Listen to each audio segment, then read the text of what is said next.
If this message reached you, I'm sorry, but my baby is hungry. The notification lit up Emily Carter's cracked phone screen at 2:17 a.m., the glow cutting through the dim apartment like a spotlight she didn't ask for, and she stared at it, her breath shallow, her fingers still curled around the empty baby bottle she had rinsed 3 times already, as if somehow that could stretch what was left inside. The room smelled faintly of powdered formula and warm plastic, a scent that should have meant comfort but now only reminded her of how little she had left. In the crib beside the couch, her 6-month-old daughter shifted, letting out a soft, restless whimper that made Emily's chest tighten. She glanced at the phone again, her heart skipping when she saw the words beneath her message. $400 received. Her first instinct was denial. It had to be a mistake. She hadn't even meant to send that text to anyone but her brother. She replayed the moment in her mind. 3 hours earlier, she had been sitting at the same spot, the same worn cushion beneath her, counting out the last of her cash on the coffee table. $1 bills. Loose coins. Not enough. Not even close. Lily had refused the cheaper formula again, crying until her tiny face turned red, her body tense with discomfort. The pediatrician had warned her. Stick with the gentle brand. It's more expensive, but it's what she needs. Emily had nodded back then, pretending that more expensive was an inconvenience, not a wall she couldn't climb.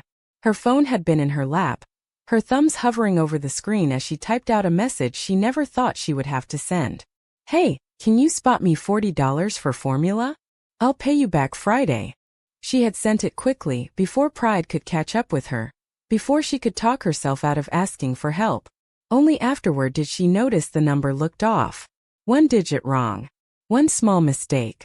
At the time she had groaned, typed out a quick apology, and tossed the phone aside, too exhausted to care who might have received it.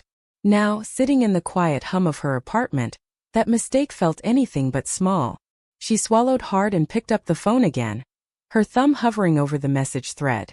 The name at the top wasn't saved. A number. And a reply that still didn't feel real. I think you meant to text someone else. Simple. Polite. The kind of response you'd expect from a stranger who had no reason to get involved. But he hadn't stopped there. A second message followed. Is your baby okay? Emily's throat tightened at the memory of reading that line. It wasn't the money that shook her. Not yet. It was that question. Someone had paused. Someone had cared enough to ask. She had hesitated before replying, her instincts warning her to be careful, to keep her distance. The world didn't hand out kindness without a cost. We'll manage, she had typed back, her words clipped, guarded. Sorry to bother you. She remembered staring at the screen, waiting for the conversation to end, for silence to return, for everything to go back to normal. Instead, her phone had buzzed again. I could help. She had laughed. A stranger offering money in the middle of the night. It sounded like the beginning of every bad decision she had spent years avoiding. I don't take money from people I don't know, she replied, her fingers moving faster this time, more certain. There had been a pause then. A long one. Long enough for her to think that was it. Long enough for her to set the phone down and turn back to her daughter, to focus on what she could control. Then the notification came. Not a message. A transaction. $400. Emily blinked, her vision blurring as she stared at the number again, trying to make sense of it. Her heart pounded loud in the quiet room. This wasn't help. This was something else. Something bigger. Something she didn't understand. Her phone buzzed once more, pulling her back. A new message appeared on the screen. Buy what she needs, it read. Then a second line followed. We should talk. Emily's fingers trembled as she held the phone, her gaze drifting to the crib where Lily had finally settled into a fragile sleep. The apartment was still. The night stretched on. And for the first time in a long time, Emily felt something unfamiliar settle in her chest. Not relief. Not yet. Something closer to possibility. Emily didn't sleep after that message, not. Because every time she closed her eyes she saw the number again. $400 sitting in her account like it didn't belong there. Like it could disappear if she blinked too long. So instead she stayed on the couch with her phone in her hand, listening to Lily's soft breathing and the faint hum of the refrigerator, her mind turning over the same question again and again. Who sends that kind of money to a stranger and then simply says we should talk? And more importantly, why did it feel less like a mistake and more like something she had stepped into without understanding the rules? By 6:12 a.m., the gray light of early morning had begun to seep through the thin curtains, and Emily found herself standing in the kitchen with a fresh can of formula sitting on the counter, unopened, real, paid for, something she hadn't been sure she would have a few hours ago, and she rested her hand on it, steadying herself, letting the reality sink in before she moved to prepare Lily's bottle with careful, practiced motions. The baby stirred as soon as she lifted her from the crib, small hands reaching, and Emily pressed her cheek against Lily's soft hair, breathing in the warmth, the quiet reassurance that this was what mattered. This was always what mattered, no matter where the money came from or what it might mean. Still, the phone sat on the counter behind her, silent now, but impossible to ignore. She hadn't responded to his last message. She didn't know how. Once Lily was fed and settled again, Emily picked up the phone and stared at the thread, her thumb hovering before she finally typed, slow and deliberate, choosing each word as if it could protect her. "I can't accept this without understanding why you sent it." She read the sentence twice, then pressed send before she could soften it, before gratitude could blur the boundaries she needed to keep. The reply came faster than she expected. "Because you needed it." Emily frowned, her grip tightening around the phone. That was not an explanation.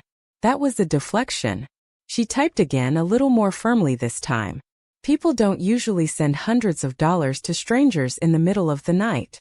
There was a pause then, long enough for doubt to creep back in, long enough for her to wonder if she had pushed too hard. But then the screen lit up again. "You aren't a stranger." The words made her stomach drop in a way she couldn't explain. Emily sat down on the edge of the couch, her eyes scanning the message as if something hidden might reveal itself the longer she looked. Her mind raced through possibilities. Had she posted something online without realizing it? Had someone shared her information? Had this man somehow traced her number back to her? A new message appeared before she could respond. "Your number is one digit off from someone who works for me." Emily blinked, confusion mixing with a cautious sense of relief. That explained how the message reached him. But not why he stayed. Not why he cared. She hesitated, then typed the question that had been pressing at her since the beginning. "And that makes you responsible for me somehow." This time the pause stretched longer. Emily found herself holding her breath, waiting, her gaze drifting toward Lily, who lay now, one tiny hand curled near her face, unaware of the shift happening around her. When the reply finally came, it was different. Not as quick. Not as simple. "No," it read. "It makes me aware of you." Emily felt something shift in her chest at those words, subtle but undeniable, like the first crack in a wall she had built over the past few years. And before she could decide whether that was a good thing or a dangerous one, another message followed. "And once I became aware, I couldn't ignore it." Emily read the message 3 times before she set the phone down, as if the words might rearrange themselves into something easier to understand. But they did not. They stayed as they were, calm and certain, and that certainty unsettled her more than anything else he had said so far. Because people who spoke like that were not guessing, they were deciding. She had spent too long rebuilding her life to let someone else decide anything for her without question. She stood up and moved toward the small kitchen window, pushing the curtain aside enough to let the early morning light fall across her face, grounding herself in something real, something ordinary, the quiet street below, the parked cars, the neighbor walking a dog as if nothing in the world had shifted overnight. Behind her, Lily let out a soft sound, not quite a cry, a reminder that time was still moving forward, that bottles still needed to be made, diapers still needed to be changed, and that whatever this connection was, it existed alongside a life that couldn't pause for uncertainty. Emily picked up the phone again, her fingers steadier now, her thoughts more organized, and typed, refusing to let emotion take the lead. Awareness doesn't explain involvement. She pressed send and felt the weight of the conversation shift again, not toward comfort, but toward something more defined, a line she was drawing even as she stepped closer to it. The reply took longer this time, long enough for her to start measuring the seconds, long enough for her to question whether she had pushed too far. But when it came, it was as deliberate as before. "Then let me explain it properly." Emily sat back down, her attention narrowing on the screen, every other sound fading into the background. Another message followed. "I run a company called Hayes Global Systems." She blinked, the name stirring something faintly familiar, the kind of name she had probably seen in headlines she never had time to read all the way through. Her stomach tightened as she realized who she might be speaking to. Not a man with money, but a man with reach, influence, a life so far removed from hers that the connection between them felt even more improbable. The next message came before she could respond. Your brother, Daniel Carter, works in our logistics division. Emily's breath caught, sharp and unexpected. She straightened in her seat, her grip on the phone tightening as pieces began to fall into place with a precision that felt unsettling. She hadn't mentioned her brother's name. Not once. The realization settled heavily in her chest, not as fear, but as awareness of how easily information could travel in a world she was not part of. She typed quickly this time, unable to keep the edge out of her words. You looked me up. The response was immediate. I verified who you were before I sent money. Emily exhaled, her gaze drifting toward Lily again, as if seeing her daughter could anchor her in something simple, something honest. Because this conversation was becoming anything but simple. She understood caution.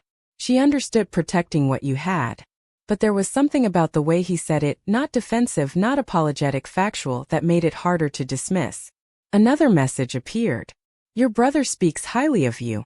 Emily let out a small, disbelieving breath, a laugh but not quite, because the idea that her quiet, overworked life had been mentioned in a boardroom conversation somewhere felt surreal. Like a story she wouldn't have believed if someone else had told it. She typed again, slower now, her tone shifting despite herself. That still doesn't explain why you're involved. This time, the pause stretched longer than before, and when the reply finally came, it carried a weight that was different from everything else he had said. Because I've seen too many people ignore the moment they could have changed something. Emily's chest tightened at that, the words landing somewhere deeper than she expected. Not as a grand statement, but as something quieter, something closer to truth than she was ready to admit. Her phone buzzed again. I am not asking for anything in return. She read that line, her instincts pushing back, reminding her that life didn't work that way. That there were always expectations, always consequences, even if they were not spoken out loud. Before she could respond, another message appeared, softer in tone, but no less intentional. I am asking for a conversation. Emily looked down at her daughter, at the steady rise and fall of her small chest, and then back at the screen, her reflection faintly visible in the glass. A woman who had learned to survive by saying no, now standing at the edge of a yes she didn't fully understand. Emily didn't answer right away, and that was intentional. Because saying yes to a conversation felt larger than the word itself. It felt like opening a door she had spent years keeping firmly shut. She needed a moment to stand in front of it without rushing through. She set the phone down on the table and walked to the sink, rinsing Lily's bottle again even though it was already clean. Her hands moving on instinct while her thoughts circled back to the same point. This man knew her brother. He knew her name and somehow, he had chosen not to look away. The simplicity of that choice made it harder to reject. Lily stirred in her crib again, a soft sigh escaping her as she shifted, and Emily moved closer, resting her hand on her daughter's back, feeling the warmth, the steady rhythm of her breathing, the quiet reminder of what mattered most. This was not about curiosity. This was about stability. About not letting anything unpredictable disrupt the fragile balance she had built, one careful decision at a time. Her phone buzzed again behind her, and she considered ignoring it, letting the silence stretch until the moment passed. But something in her chest wouldn't allow that. Not, so she turned back, picked it up and saw a new message waiting.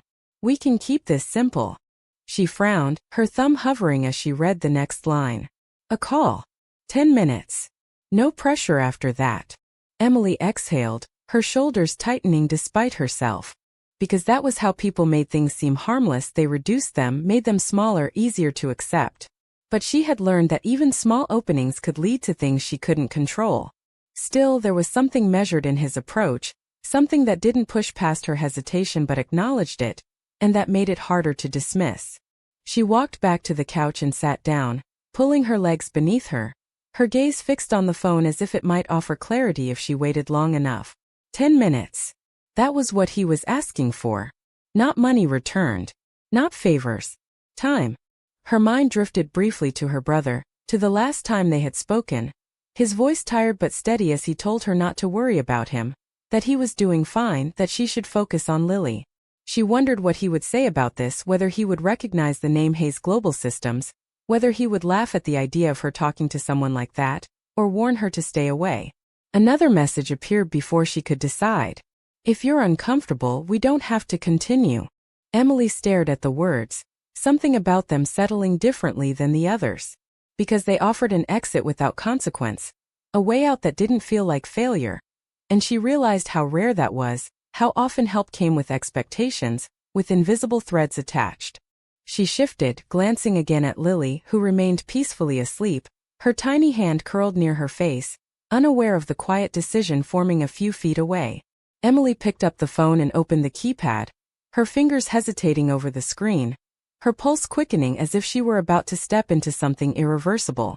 But then she stopped, closed her eyes for a brief second, and reminded herself of the one rule she had learned to trust: she could end any conversation that didn't feel right.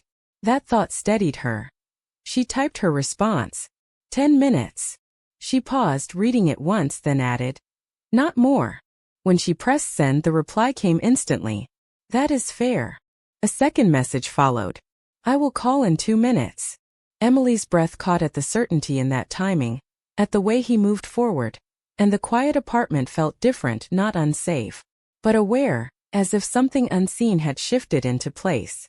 She set the phone down on the table in front of her, her eyes fixed on it now, counting the seconds without meaning to, her thoughts racing ahead to what his voice might sound like, whether it would match the calm precision of his words, whether it would feel distant or unexpectedly close.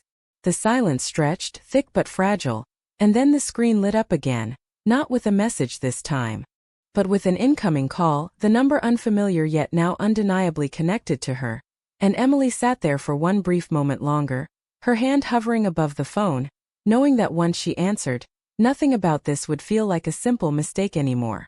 Emily's hand hovered over the screen for one last second before she answered, her finger pressing except with a quiet inhale that felt louder than it should have, and the silence in the room shifted into something else, something shared, something that carried a presence she couldn't see but could feel all the same. "Hello." Her voice came out softer than she intended, steady but cautious, shaped by years of learning how to speak without giving too much away. There was a brief pause on the other end, not empty, but measured, as if he had taken the time to let her voice settle before responding. "Emily." His voice was low, calm, and unhurried, the kind of voice that didn't need to raise itself to be heard, and she felt an unexpected contrast between the weight of his presence and the simplicity of the name he spoke. He didn't rush into explanations. He didn't fill the silence with unnecessary words. "This is Alexander Hayes." She closed her eyes briefly, letting the name align with the voice, grounding the abstract into something real, something she could respond to. "I figured," she said, her tone more controlled now, her posture straightening as if he could somehow see her. "You said 10 minutes. "I did," he replied, and there was something reassuring in the way he acknowledged the boundary without challenge. "We will keep it to that." Emily shifted on the couch, her gaze drifting toward Lily, still asleep, her small chest rising and falling in a rhythm that anchored everything else.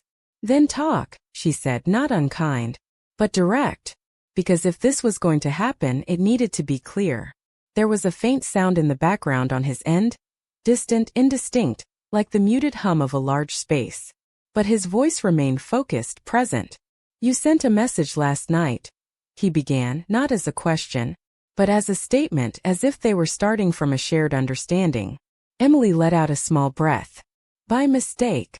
"Yes," he said, and there was no judgment in it, acknowledgement.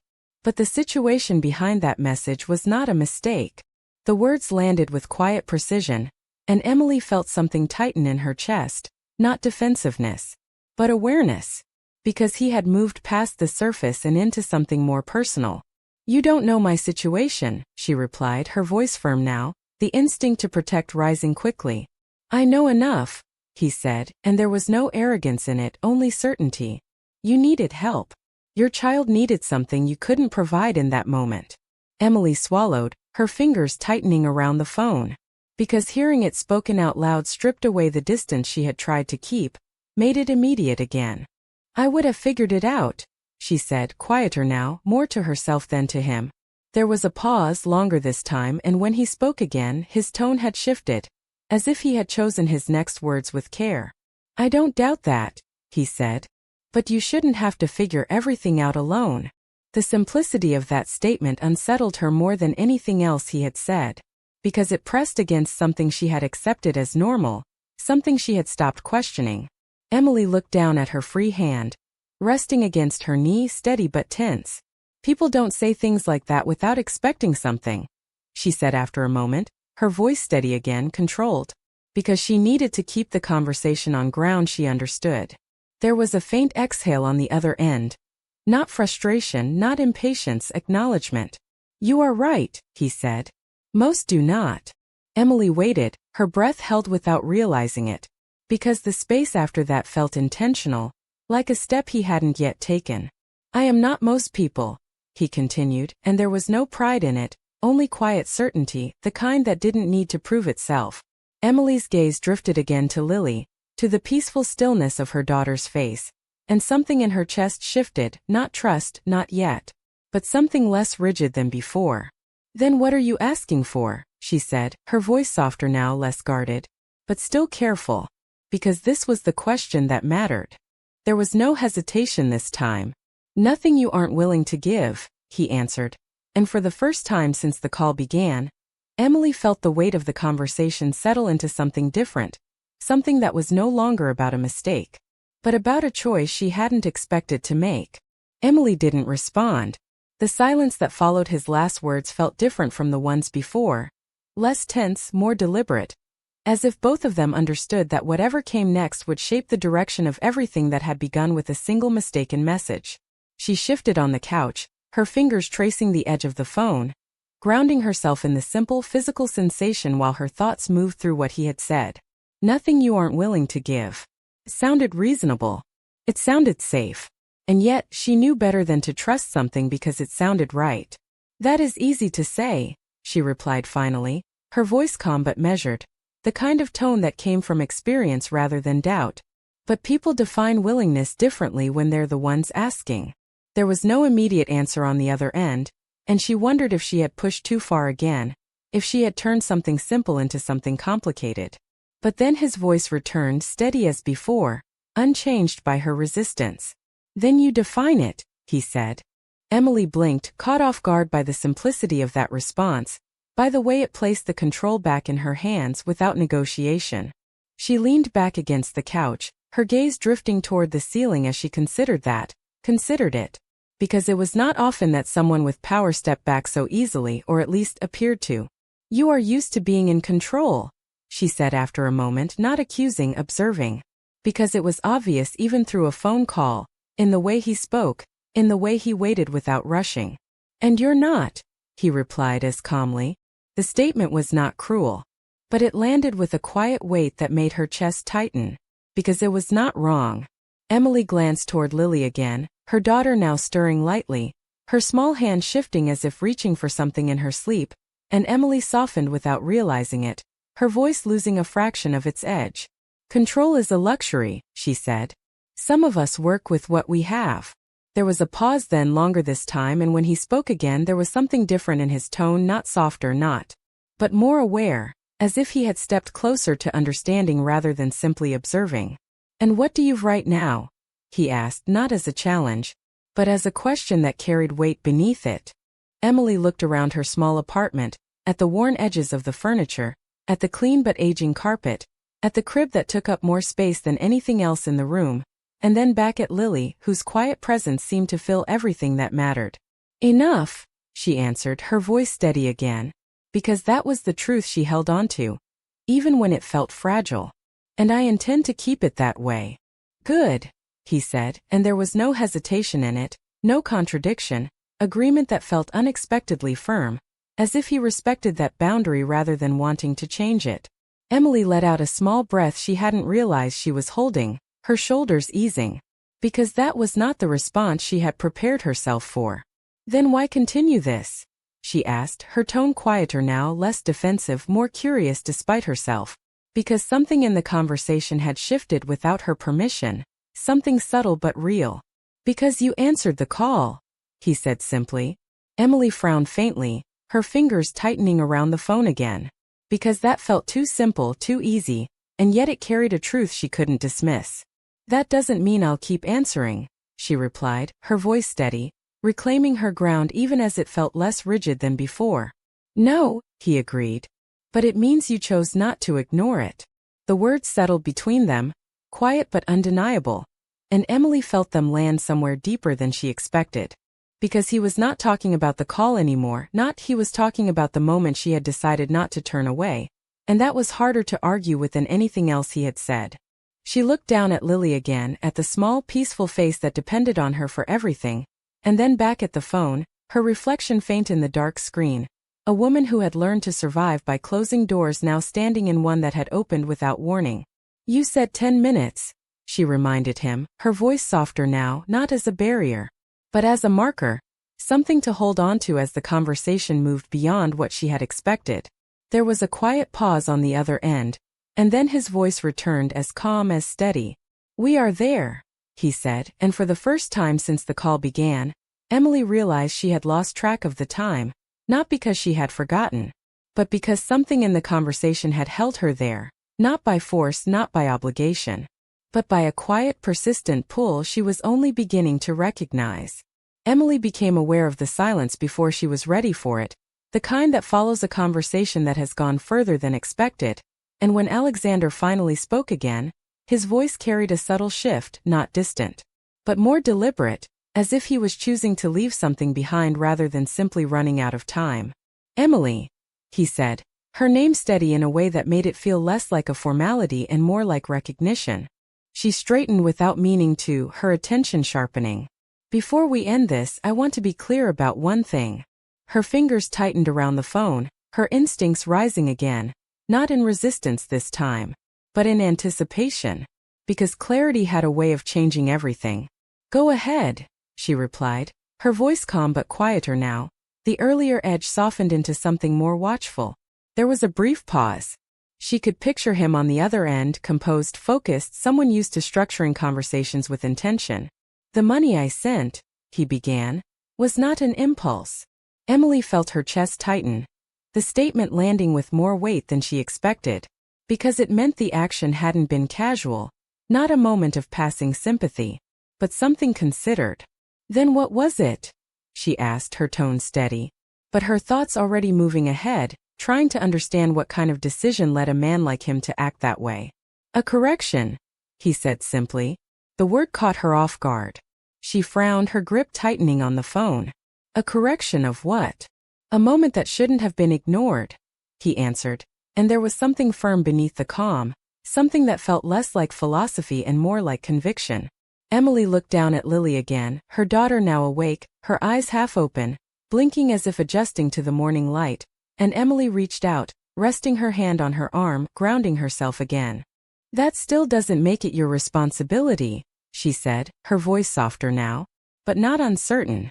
No, he agreed. It does not. The simplicity of that agreement made her pause, because she had expected resistance or ification, something that would reinforce distance. But instead he met her where she stood, without trying to move her. Then why does it feel like you're making it one? She asked, the question quieter, more honest than the ones before it.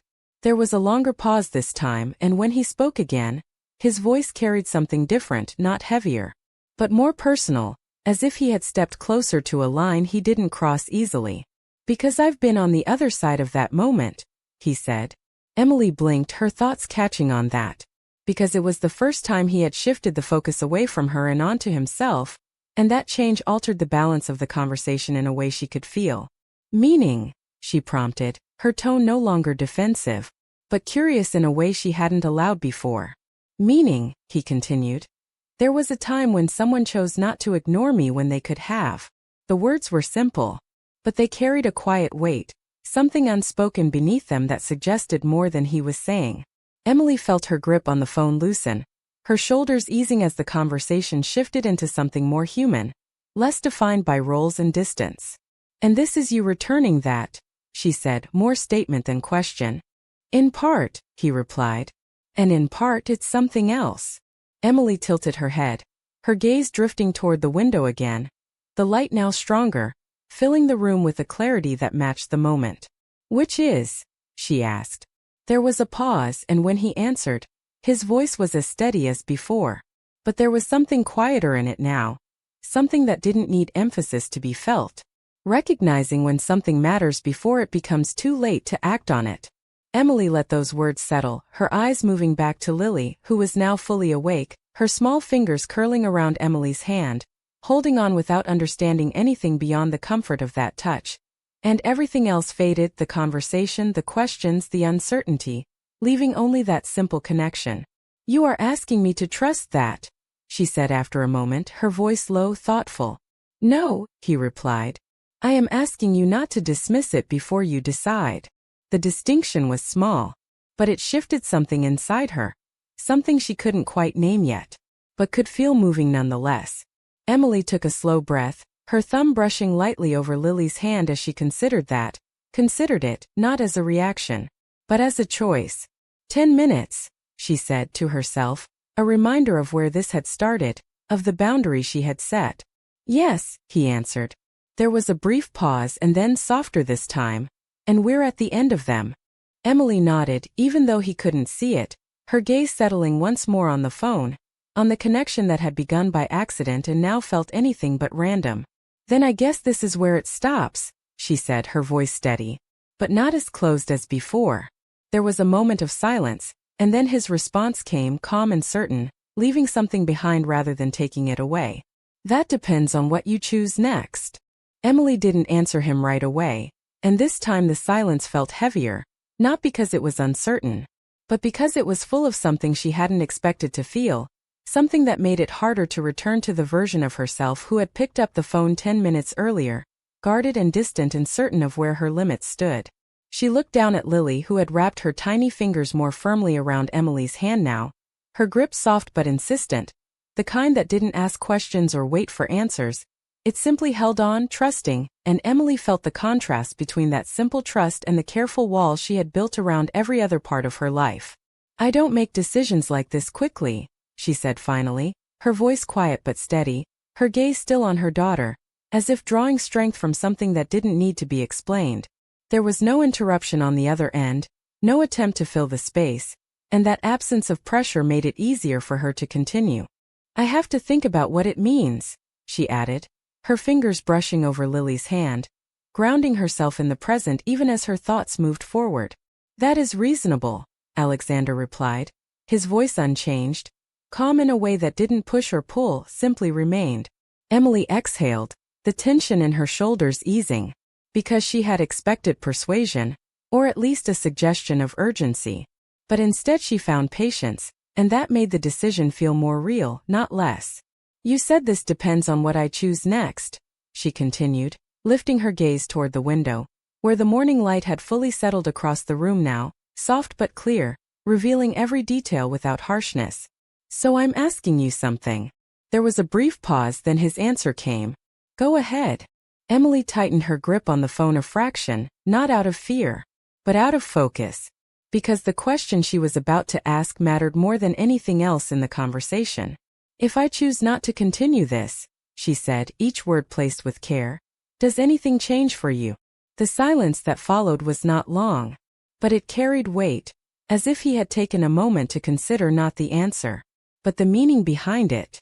"No," he said finally. The simplicity of that answer made her chest tighten, because it was not dismissive, it was honest in a way that didn't try to shape her decision. "And for me?" she asked, her voice softer now, more vulnerable than she intended. But she didn't pull it back. "Does anything change?" This time the pause stretched longer, and when he spoke again, there was something quieter in his tone, something that felt closer to truth than certainty. "That depends on how you see it," he said. Emily frowned, not confused, but searching for clarity within that answer. "Explain," she said. "If you choose to walk away," he continued, "your life continues as it is, with the same strength you already have, the same decisions you've been making, nothing taken from you." Emily nodded, even though he couldn't see it, because that part she understood, that part she trusted.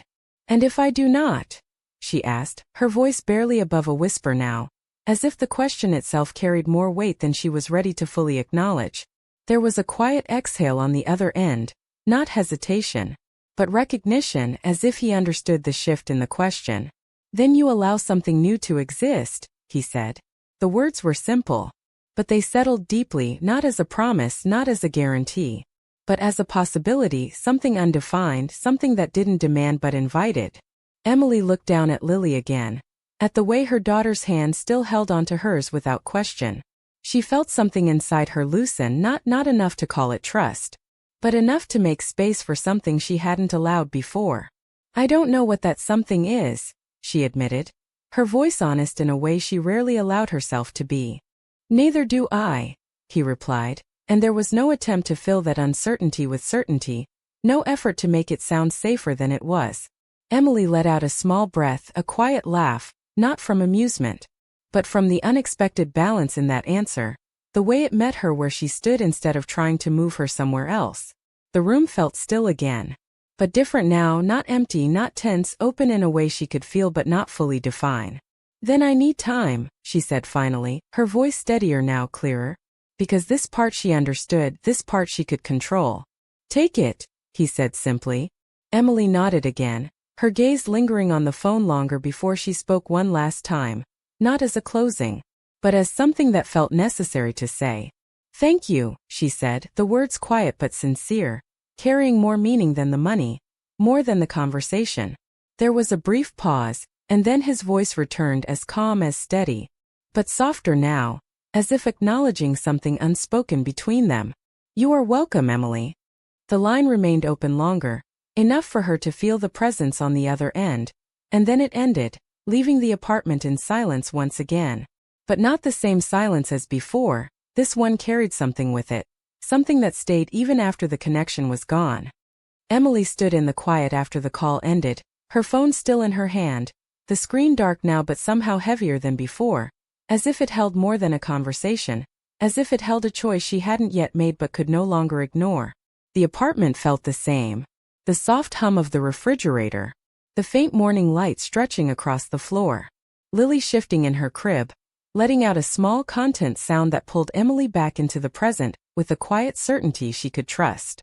She moved closer without thinking, resting her hand lightly on the edge of the crib, watching her daughter for a long moment, the steady rise and fall of her chest, the calm that came so naturally to a child who didn't yet know what it meant to hesitate. Emily let out a slow breath, her shoulders easing as she allowed herself to simply stand there, not deciding, not analyzing, existing in a moment that felt untouched by everything that had happened. But the stillness didn't last. Her mind moved again, returning to his words, to the way he hadn't pushed, not once, to the way he had left space instead of filling it, and that, more than anything else, unsettled her in a way she couldn't dismiss. People who wanted something usually reached for it. They guided. They influenced. They shaped the outcome before it was even clear. He had done none of that. He had stepped back. And somehow that made his presence feel more real, not less. Emily turned away from the crib and walked to the kitchen, setting her phone down on the counter before reaching for a glass of water, her movements deliberate, grounding, as if each small action could help her sort through something that didn't come with clear answers. She took a sip and leaned lightly against the counter, her gaze drifting to the window, to the world outside continuing as it always did, unchanged by a conversation that had shifted something inside her. She thought about the version of herself from yesterday, the one who counted coins under harsh light, who measured every decision against what she could afford to lose.